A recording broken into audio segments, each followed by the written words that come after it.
Morning for today's video. Ayan, malamig. Malamig kaya si Stanley naka-ano siya.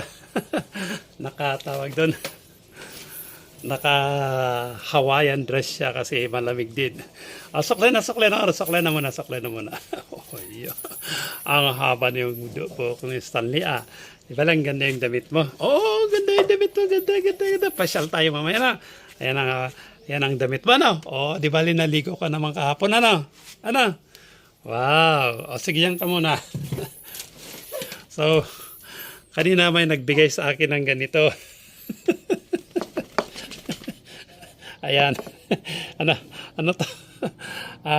In Ilocano ang tawag dito, ar-arosip. Alam mo kung bakit natatawa ako? Hindi ko to pinapansin sa palengke. Tapos, may nakita akong nagmayde.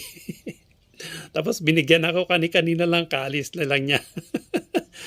First time ko to na matikman, pero sa totoo lang hindi ko alam kung paano ito iluto.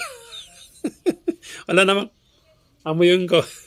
Pag amuyin mo, amoy ano siya, amoy tawag doon, galing dagat na parang algae, parang may lumot yung amoy niya, tsaka may pagkamalansa. So, hindi ko alam kung paano ito. Ang dami pa naman. Sabi ko, hindi ka kaya ako magkaka-LBM nito. Ignorante. Sabi nila, may mga iba na sasarapan dito, pero ako, siguro, itry.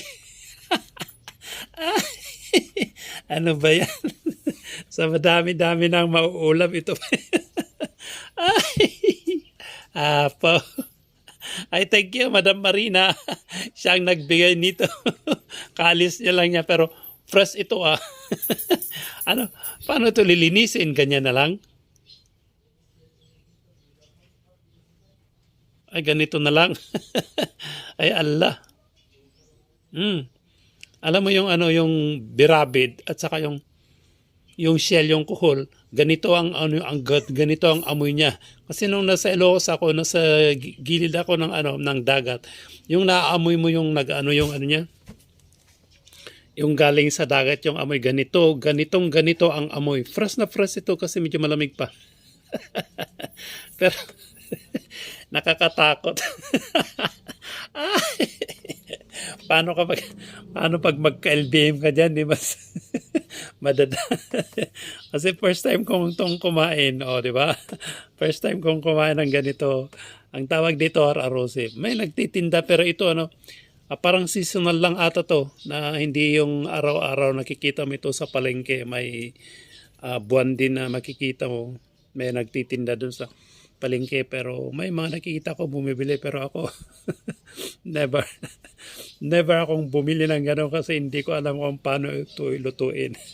Pero sabi ni Madam Damin Marina, hugasan lang daw. Ang dami pa na, hindi mo natatanggalin ang mga to. Ay, natatawa ako. Diyos ko, ano kayang lasa nito?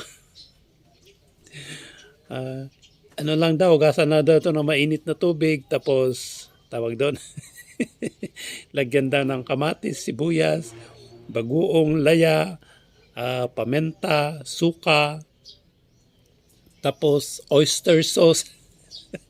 Oyster sauce, may oyster sauce, igigisa na lang. Pero hindi ko to, igigisa ko to make it sure na mamatay yung mga mga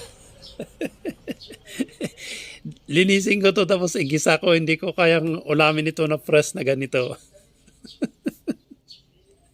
Di ba? Di ba, try? Oh. Ano? Ay, iluluto natin yan, Iluluto natin yan at ulamin natin. Igisa lang ito siguro, ta sibuyas, kamatis, saka yan lang, saka magic sarap. Yan lang siguro. So, linisin ko tapos iluluto ko. So, thank you and bye-bye.